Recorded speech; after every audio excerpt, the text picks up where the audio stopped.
So something really interesting that tends to happen with people who come to neo-paganism or some inspired branch of neo-paganism is this concern around who and how to worship.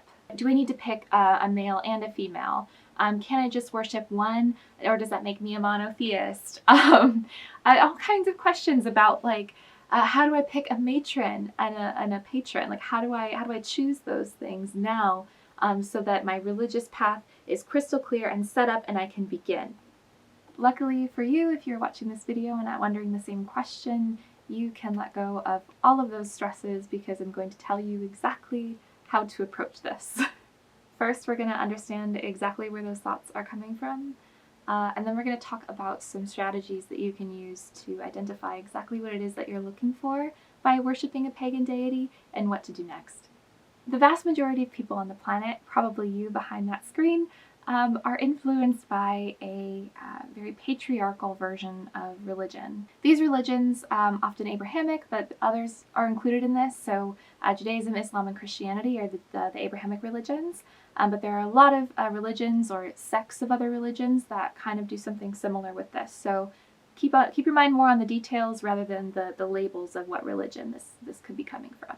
A lot of these religions are based around the idea that you as a human being, as a worshiper, are obligated to surrender yourself to a higher being who is often male, all-knowing, all-creating, supreme in some way. This idea of surrender is usually tied to some form of salvation, forgiveness, promises of prosperity either in this life or the next one, or these kinds of traditions are enforced through more violent means by saying, well, the alternative is going to be chaos unless you have this very structured, surrender, orderly approach to faith and spiritual authority. So if you come from that sort of background, even if you aren't from a religious home or weren't raised religious or have never thought of yourself as being religious, it's probably likely that those are themes that you have encountered in life. I think we see a lot of this not just in religion, but also just in how that's influenced our societies. When we think of the really terrible boss who makes you do really awful things or doesn't give you credit or you have to try to constantly appease, that's usually this idea of, you know, a male who has everything looks just perfect in his office and he sits behind the desk and he's judging you and making sure that you are worthy, and if you're not quite worthy, you're not going to get the lavish attention that you might otherwise want, like a promotion or salvation. It's almost like these religions and these themes in our lives, in the current systems that we live in, the current societies that we live in, are based on this head of household being male, and that then extends to your workplace, and then your neighborhood or your community, and then ultimately your faith system. Neo-paganism doesn't really operate within that sphere, so the first thing you need to do is unthink that idea of surrender to one deity for all time. You're probably coming across a lot of content on YouTube and elsewhere, like Instagram, of people talking about their patron deities, the ones that they are deeply devoted to and have worked with for years. Even in these instances, it's pretty rare for people to actually work with these deities for life. And in many cases, people didn't actually find these deities as their patrons or as their like primary spiritual authority and figure until after experimenting with some other faith systems, worshipping some other gods, or some other kind of exploration. It's equally common to come across a lot of content about people explaining exactly how one of these deities came to them. You'll find hundreds and hundreds of stories out there of people saying, you know, I started looking into this, I bought some books, maybe I bought some tarot cards, I started journaling, I took a trip on LSD. Like, people will say that they, you know, started this path, and then in response to starting this path, a deity or a being came to them, gave them really just unequivocal messages of trust and of care and of love and of teaching. And sort of their spiritual path, once they started walking it, just seemed to unfold. And when it unfolded like that, it was just powerful and transformative, and they fell into a deep relationship with the spiritual beings or the entities or the gods who opened that door for them. These stories are totally beautiful and make a lot of sense, and I love listening to them, and I love feeling that good energy, but the fact is that that doesn't really happen for everyone. In fact, I would probably argue it's rare, and even if it is rare, I think the most important thing you can take away from it is that you can probably create your own grand opening to a pagan path. Oh, my knees, my knees, my knees, my knees. So to summarize everything I just said, where these thoughts are coming from of who do I worship, when do I start, how do I find them, what do I do next, that sort of anxious pressure is probably coming from that combination of things. A background of understanding that worship requires a form of surrender unequivocally to one being or maybe two. And B, seeing a lot of content and media out there that's painting a picture of a three-step, I guess the best way to describe it would be a easy three-step plan. Catholic priests hate this guy. The fact is, you probably won't have some crazy experience of visions and hallucinations and dream messages and synchronicities. It's more likely that your path is going to be a bit more subtle and more right for you. Some people maybe actually really need that huge, just grand entrance into neo-paganism, and some people don't. If you are someone who has been a spiritual seeker for some time, has maybe hopped religions, I know that's been me. I know that my relationships have always been pretty subtle, but in their subtlety, they've also been really magical and eye-opening and powerful for me. I have found messages just by looking into the trees, and I've found messages by bird watching, and I've found messages just by journaling about my dreams and looking back on them over a period of months. These sorts of things added up over time to create a clearer picture of what energies and entities were communicating with me, of what I connected with, and who I wanted to start looking up to and giving worship to. Oh my god, my knees. So with all that out of the way, what about you? What can you be doing now, and what should you be planning to do next in order to have this connection with some sort of deity? How do you start? So let's talk about if you have nowhere to start and you don't know what to do next, you just know you want to do something. And then I'll offer some ideas for those of you who may have a bit of an idea about where to start or even have a couple deities in mind. My honest opinion on this is that the best way to start being a pagan and picking what deity to worship is to just pick anything to worship. And I mean this pretty seriously on the anything part. Let's say you have always felt a connection to bears, okay? I could use wolves as an example, but it's a little, I can't relate as well to the wolf connection, okay?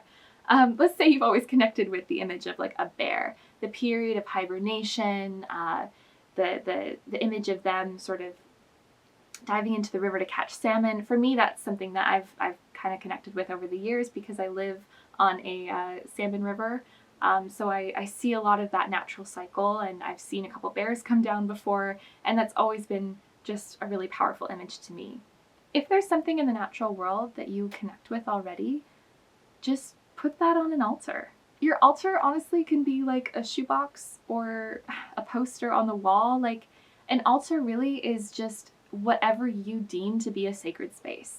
So create a space somewhere, maybe on top of your dresser, that you feel is only for things that resonate with the non-physical you.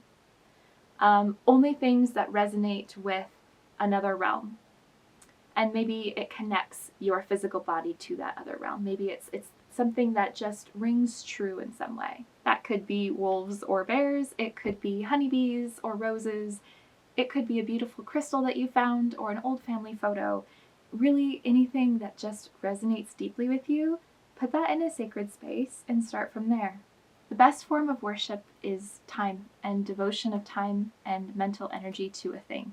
So back to the bear example, if I cleared off my dresser and I just had an image of a bear and I had a little tea light candle, what I might do is light that candle And every night for maybe 5 minutes, I might just sit before that image of the bear and think about a bear energy. I might think about cartoons I've seen with bears in them, real life experiences I've had, what I think a bear might say if it could speak my language, what we might talk about, what questions I might ask. This might sound kind of weird at first, but honestly, once you start working with a deity, you're basically doing the same thing.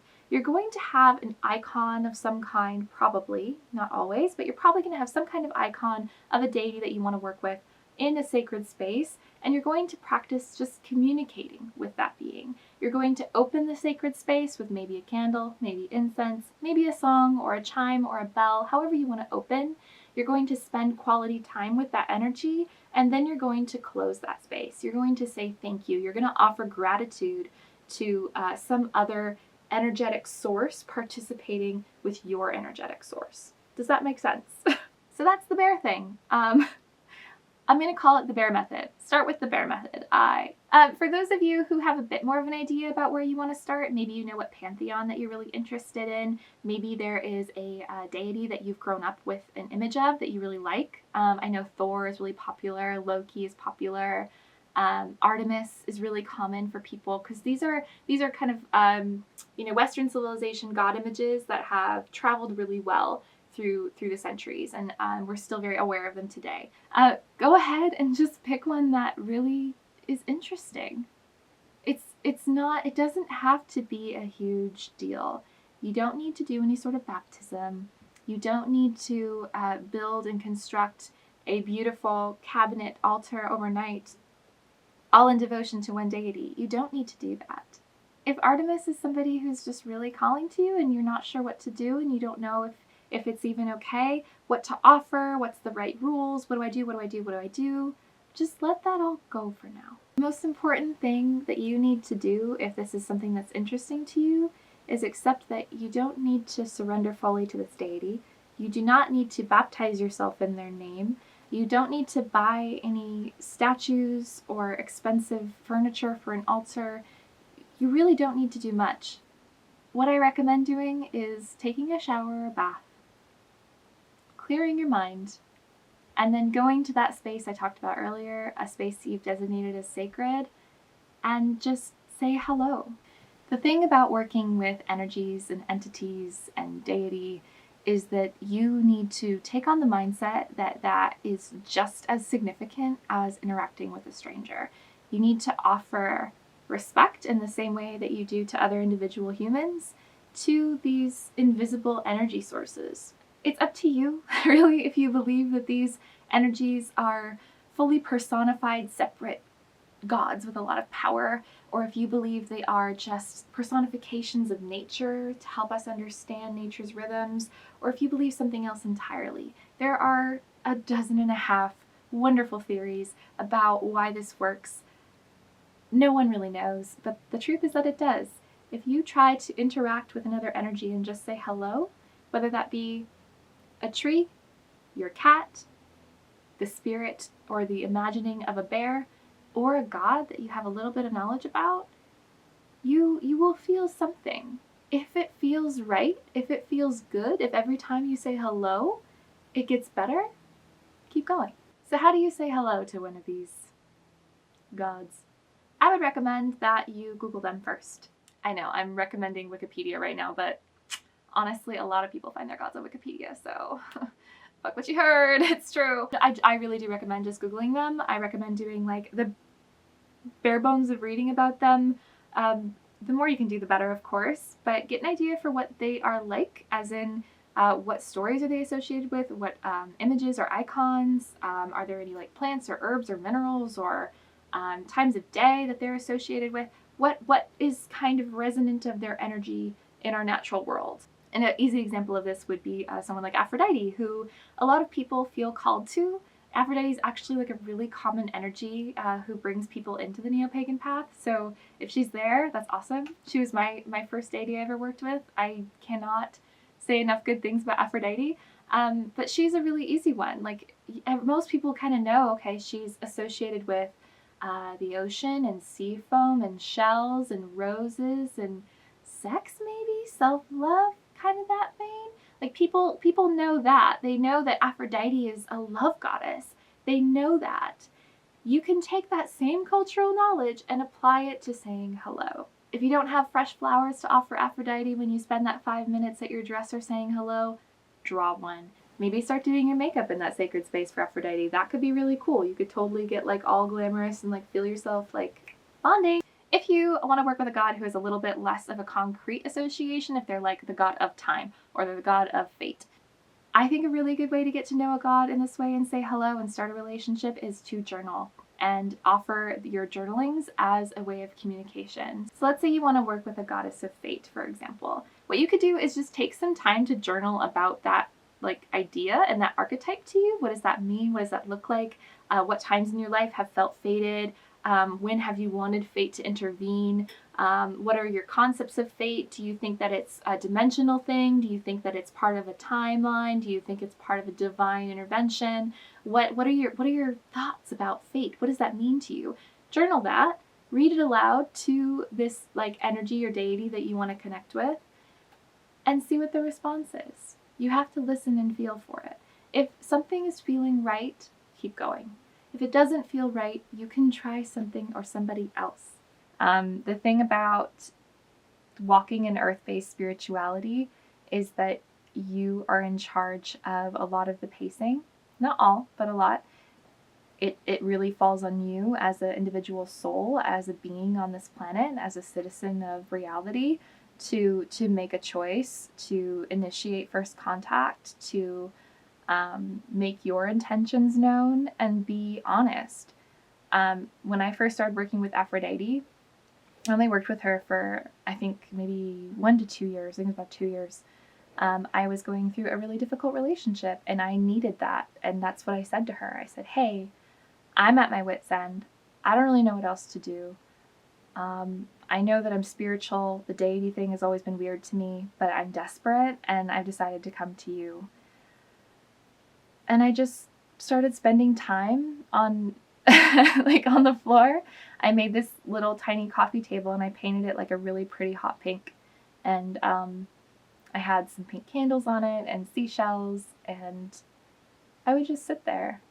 Sometimes I'd draw pictures, sometimes I would watch like therapeutic videos, sometimes I would light incense and candles, sometimes I would journal. It was always different because it was practice. And that's the point of all of this, is that paganism is a practice. And the best way to find your way is to start practicing. So good luck. And just remember that your spirituality is for you, and don't worry so much about being judged for it or even thinking yourself silly. Just go for it. Thank you so much for watching this video. I hope that you have the confidence that you need to start on your pagan path, whatever that might look like, or pagan inspired path. I keep using the word pagan as like a catch-all, but I know that there's lots of things out there that maybe don't need the word pagan attached onto it, but you know what I mean. But I hope that this was helpful, and if there's anything that you would like to know more about, please put that in the comments below, and I will try to either answer your question or respond to you, or make maybe a whole other video about the topic if it warrants, you know, a good 20 minutes like of just looking at my camera. Also, I will be kickstarting that Comedic Pagan series again. My husband is actually going to participate, I think, in this a little bit. So he's definitely an expert on a lot of things. So we have like a bit of an interesting Venn diagram between the two of us of what falls under the Comedic Pagan umbrella for me, and then what kind of is the Comedic tradition for him, and then where that intersects, but where that's actually different. So I hope that will be interesting to you. I have, of course, been looking at the comments on the Comedic Pagan video. I've seen what you guys have asked for, like Anubis set. Those seem to be the two big ones. So all that's incoming. I'm sorry that series just did not start when I wanted it to, but it is still a strong intention of mine. If you are new here, my name is Sarai Aura. Thanks for stopping by. If you'd like to follow me on Instagram, you can do that. See you around. Thank you again for watching, and I hope you're staying healthy and taking good care of yourself and looking after those around you. Bye.